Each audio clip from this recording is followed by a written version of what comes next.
दोस्तों, आज का हमारा विषय है 130वां संविधान संशोधक विधेयक जो हमारे पार्लियामेंट में पेश होगा, जिसका उद्देश्य हमारी भारतीय राजनीति को गैर आपराधिक बनाना है। हम आगे देखते हैं। ये हमारा प्यारा पार्लियामेंट है और उसके की पॉइंट पे डिस्कस करने जा रहे हैं। इस बिल का उद्देश्य आर्टिकल 75, आर्टिकल 164, आर्टिकल 239 ए को संशोधित करना है। इस विधेयक में कहा गया है, अगर कोई भी मेंबर ऑफ पार्लियामेंट या मेंबर ऑफ स्टेट लेजिस्लेचर द्वारा कोई भी क्राइम किया जाता है और पुलिस द्वारा 30 दिन के लिए डिटेन किया जाता है या अरेस्ट किया जाता है, तो उसकी सदस्यता ऑटोमेटिकली ख़त्म कर दी जाएगी। इसमें प्राइम मिनिस्टर, चीफ मिनिस्टर और अन्य मिनिस्टर को भी अधीन लिया गया है। अगर यह विधेयक लोकसभा और राज्यसभा द्वारा पूर्ण बहुमत यानी कि 2/3 मेजॉरिटी से पास होता है, तो यह बिल प्रेसिडेंट के पास भेजा जाएगा और प्रेसिडेंट के असेंट से यह बिल एक कानून बन जाएगा और कानून हमारे संविधान में जुड़ जाएगा हमेशा के लिए।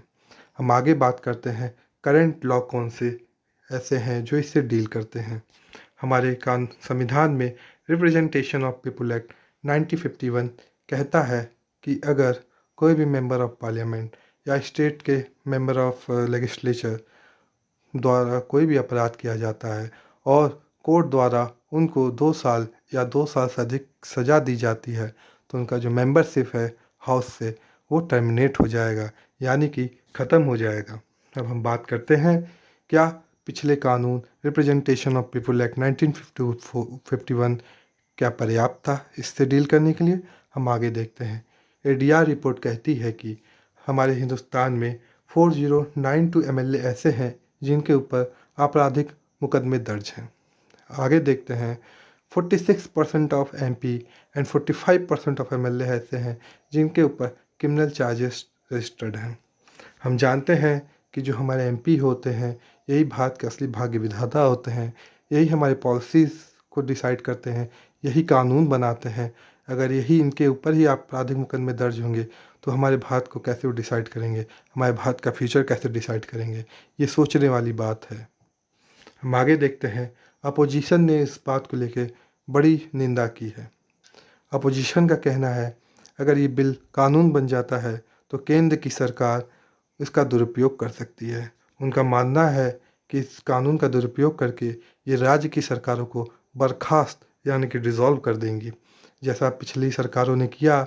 माननीय इंदिरा गांधी प्राइम मिनिस्टर द्वारा राज्य की सरकारों को कैसे बर्खास्त किया गया, डिसॉल्व किया गया, ये डर फिर उभर रहा है।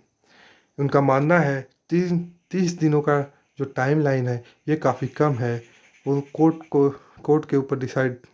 को उस पर डिसीजन लेना चाहिए और हमारी जुडिशरी ऑलरेडी ओवरबर्डन है, उसके ऊपर बहुत ही ज़्यादा प्रेशर है।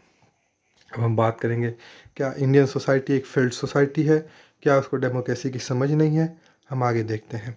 एडीआर की रिपोर्ट कहती है, ऐसे कैंडिडेट जिनके ऊपर आपराधिक मुकदमे दर्ज है उनकी विनेबिलिटी 15% है, और दूसरे हाथ देखा जाए जो कैंडिडेट क्लियर कैंडिडेट होते हैं उनकी विनेबिलिटी केवल 4% है।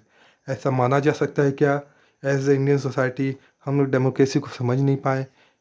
क्या एक क्वेश्चन नहीं है, एक बड़ा क्वेश्चन है, उसको समझना चाहिए। क्या इलेक्शन कमीशन इसका दोषी है? क्या इलेक्शन कमीशन अपनी मैसेज को लोगों के पास पहुंचा नहीं पाया? ये भी एक बहुत बड़ा डाउट है। उस पर फाइनल रिस्पॉन्सिबिलिटी, आखिर इसकी जिम्मेदारी किसके ऊपर आती है? इसकी पूरी की पूरी जिम्मेदारी राजनीतिक दलों, पॉलिटिकल पार्टीज़ पे आती है। चाहे बीजेपी हो, चाहे कांग्रेस हो, चाहे तृणमूल कांग्रेस हो, कोई भी राजनीतिक दल हो, ये सारी जिम्मेदारी उन पॉलिटिकल पार्टीज़ पे आती है।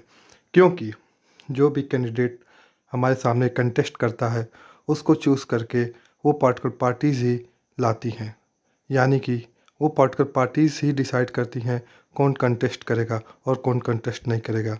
उनके दायरे में होता है, चाहे ये फ्रेश कैंडिडेट या क्लियर कैंडिडेट या आपराधिक मामले दर्ज वाले कैंडिडेट को हमारे सामने पेश लाए।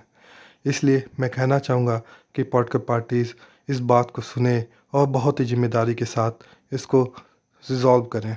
Thank you very much.